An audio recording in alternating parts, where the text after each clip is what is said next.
नमस्कार दोस्तों, आपका स्वागत है आपके अपने YouTube channel times news Agra पर। आज 4 जून को लोकसभा चुनाव 2024 का परिणाम आते ही लोकतंत्र के महापर्व का समापन हो गया।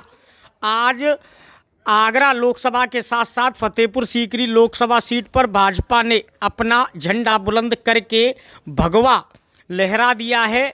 जहां भाजपाइयों के हौसले बुलंद हैं तो वहीं हारे हुए प्रत्याशी लगातार आरोप प्रत्यारोप का दौर शुरू हो चुका है। हीरागढ़ मंडी परिसर में हुई मतगणना में जिलाधिकारी आगरा भानुचंद्र गोस्वामी की अध्यक्षता व आगरा पुलिस प्रशासन के कुशल निर्देशन में निष्पक्ष मतगणना हुई, जिसमें राजकुमार चाहर दूसरी बार फतेहपुर सीकरी के सांसद बनकर जनता के बीच में आए हैं। राजकुमार चाहर को 42,000 से अधिक वोटों से जीत हासिल हुई है। जहां भाजपाइयों के हौसले बुलंद हैं तो दूसरी ओर हारे हुए गठबंधन प्रत्याशी ने सांसद और फतेहपुर सीकरी क्षेत्र के 2 विधायकों पर पैसे बांटने का गंभीर आरोप लगाया है। पुलिस चप्पे चप्पे पर तैनात रहते हुए लगातार ड्रोन से पब्लिक पर नज़र रख रही थी। पुलिस के द्वारा चप्पे चप्पे पर अपने सिपाहियों की तैनाती कर किसी भी प्रकार की अभद्रता या अराजकता बर्दाश्त न करने की हिदायत दी जा रही थी। कई थानों के फोर्स के अलावा भारी संख्या में पुलिस बल खीरागढ़ मंडी समिति के सामने दिखाई दे रहा था। तो वहीं भानुचंद्र गोस्वामी अपनी अध्यक्षता में निष्पक्ष चुनाव परिणाम की गारंटी के साथ मंडी समिति में डटे हुए थे। के साथ साथ आगरा पुलिस प्रशासन के साथ साथ CISF की टीम भी लगातार मंडी समिति की सुरक्षा के लिए मंडी समिति परिसर खीरागढ़ में तैनात थी।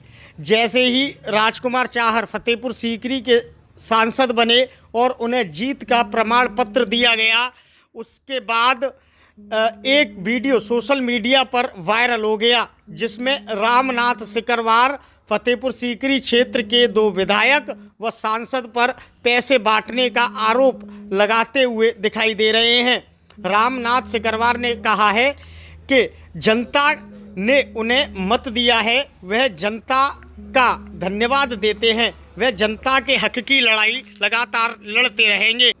DCP पश्चिम सोनम कुमार भी लगातार ड्रोन व अपने सुरक्षा बल व पुलिस प्रशासनिक अमले के साथ मंडी समिति की सुरक्षा करते हुए देखे। बेईमान दलाल और 2 विधायक पैसे बांटने वाले गद्दार, तुम लोग चोर हो और चोरों से लड़ता रहूंगा चाहे जितनी बार हारूं। और जो भ्रष्टाचारी देश को लूट रहे हैं तुमको हम आगाह करते रहेंगे। और देश में अब जो भ्रष्टाचार का आलम छाया हुआ है, ये लोग सांसद विधायक बन करके नोट छापने की मशीन बन जाते हैं। आखिरी श्वास तक आपके अधिकारों के लिए लड़ता रहूंगा।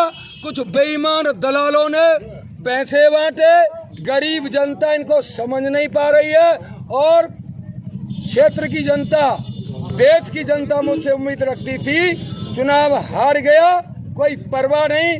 आखिरी श्वास तक एक सोल्जर जिस तरह से सीमा पर लड़ा था, उसी तरह से ये भ्रष्टाचारी शान, चाहे मंत्री हो, चाहे सांसद हो, चाहे विधायक हो या कोई और हो, आखिरी श्वास तक इन लोगों से चट्टान की तरह लड़ता रहूंगा।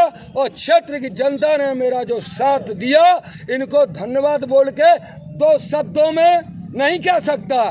आपने जो मेरा साथ दिया है इसके लिए जीवन कुर्बान कर दूंगा। क्या कहना चाहिए? 1 लाख से अधिक वोटों से आगे चल रहे हैं। मैं आगरा की महान जनता का पहले तो अपने हाईकमान का धन्यवाद देना चाहूंगा, मोदी जी का, अमित शाह जी का, राजनाथ सिंह जी का, हमारे नड्डा जी का, उत्तर प्रदेश के मुख्यमंत्री का, उत्तर प्रदेश के अध्यक्ष का, महामंत्री संगठन का, कि उन्होंने एक बार पुनः दूसरी बार मुझे रिपीट करने का काम किया टिकट के मामले में। फिर प्रदेश की कल्याणकारी योजनाएं और केंद्र सरकार की लोक कल्याणकारी योजनाएं, उत्तर प्रदेश का लॉ एंड ऑर्डर और हमारे बूथ अध्यक्ष से लेकर राष्ट्रीय अध्यक्ष की परिश्रम की पराकाष्ठा से ये कमल खिला है। और धन्यवाद देना चाहूंगा कि माननीय प्रधानमंत्री जी, देश में हर जगह उनकी डिमांड थी, इसके बावजूद वो आगरा आए।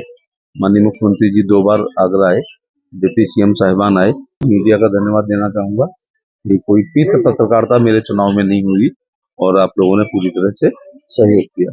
जिस तरह से गठबंधन बढ़त ले रहा है यूपी में और बीजेपी की जो सीटें हैं वो डाउन हो रही है, किस तरह से देखते हैं? और बसपा बिल्कुल अंडा दे रही है। चलिए, आपने मेरा उत्तर कह दिया कि बसपा अंडा दे रही है। अभी मैं जलेसर विधानसभा जो आगरा लोकसभा में है, जिसकी काउंटिंग एटा में होती है, वो भी एटा पार करके मंडी में 90 किलोमीटर दूर, वहां से आ रहा हूँ। मैं 90,000 पा रहा हूँ, समाजवादी पार्टी 90,000 पा रही है और बसपा 8,000 वोट पा रही है। ऐसा कैसे हो सकता है? उस इलाके से मैं 5वीं बार MP हो रहा हूँ, टोटल 7वीं बार। लेकिन क्या जहां पर BSP 9,000 से हारी थी केवल 2009 के चुनाव में, कुंवर चंद एडवोकेट बसपा के प्रत्याशी भाजपा से केवल 9,000 से हारे थे और समाजवादी पार्टी के रामजीराव सुमन जैसे बड़े नेता तीसरे पे आए थे। फिर महाराज सिंह धनखड़ 2014 में तीसरे पे आई। जो तीसरे पाने वाली पार्टी अचानक 2 पे आ रही है, तो ये अघोषित गठबंधन हो गया। जो अफवाह उड़ाई गई थी कि यदि भारतीय जनता पार्टी बहुमत में आएगी तो संविधान बदल देगी, आरक्षण हटा देगी, डेमोक्रेसी को खतरा हो जाएगा, तो BSP के मतदाताओं को लगा कि हमारे बस का नहीं है। ना उन्होंने 5 साल कोई मूवमेंट किया था, इसलिए इस अफवाह पे भरते हुए ये जनता का अघोषित गठबंधन हो गया। अब मैं आपको बताऊं, 2019 में जब बसपा और सपा ने गठबंधन किया था, तो मैं जो गांव में बात करता था तो आम लोग कहते थे मोदी जी ने कोई ऐसा गलत काम नहीं किया है और योगी जी ने कुछ ऐसा नहीं किया है जिसकी वजह से ये गठबंधन कर रहे हैं। तो ये गठबंधन कर रहे हैं तो हम सातों जातियां गठबंधन करेंगे। अब सपा बसपा गठबंधन को नहीं जीतने देंगे।